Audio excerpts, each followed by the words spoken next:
हरी T shirt, ऊपर से jacket और हाथ में बंदूक लिए शख्स को देखिए। इसके बाद बॉलीवुड फिल्मों में मिथुन चक्रवर्ती की तरह आधी बैठकी में जैकेट पहने इस बंदूकबाज को भी देख लीजिए, जो हाथों में बंदूक से फायर करते दिख रहा है और साथ में बमों की थैली लटकाकर बमबाजी भी कर रहा है। इसके बाद अब टोपी पहने और शराफत के साथ दुकान में खड़े होकर दुकानदार से बात करते हुए इन सज्जन को भी देख लीजिए। देखने में ये भले ही आपको सज्जन लग रहे हैं, लेकिन अगले ही पल जैसे ही बाहर बंदूकबाजी का काला कारनामा शुरू होता है तो ये भी गैंग्स ऑफ वसेपुर के सरदार खान की तरह जेब से बंदूक या कहें तो कट्टा निकालते हैं और बमबाजी के बीच फायर पे फायर झोंकना शुरू कर देते हैं।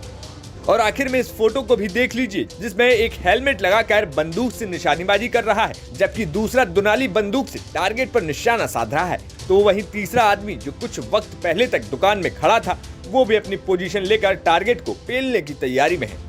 लेकिन अब आप सोच रहे होंगे कि हम फिल्मी स्टाइल में आपको ये सब क्यों बता रहे हैं। दरअसल इन तस्वीरों में दिख रही इन सभी शूटरों की यूपी पुलिस तलाश कर रही है और मामला तो अब तक आप जान ही गए होंगे। जी हाँ, ये तस्वीरें हैं प्रयागराज के विधायक राजू पाल हत्याकांड में एकमात्र गवाह उमेश पाल पर हुए जानलेवा हमले के दौरान की, जिसमें उनकी जान चली जाती है। साथ ही उनकी सुरक्षा में तैनात एक गनर संदीप निषाद को भी अपनी जान से हाथ धोना पड़ता है।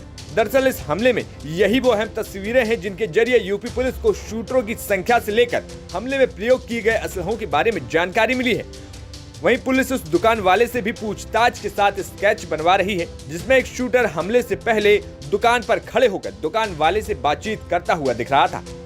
अब तक इस मामले में पुलिस को सीसीटीवी फुटेज, कॉल डिटेल खंगालने के बाद अंदेशा ये है कि सभी बदमाश क्राइम को अंजाम देकर कौशाम्बी की तरफ निकल गए हैं। वहीं बताया गया है कि इन सभी लोगों में एक व्यक्ति अतीक अहमद का करीबी शूटर और प्रॉपर्टी डीलर है, जो मौके पर मौजूद था, जिसके बाद से इस मामले के तार अब साबरमती जेल में बंद अतीक अहमद से भी जुड़ चुके हैं। बता दें कि 24 फरवरी को प्रयागराज में उमेश पाल की शूटरों के द्वारा हत्या कर दी गई थी, जिसके बाद सियासी गलियारों में इसको लेकर तूफान मचा हुआ है।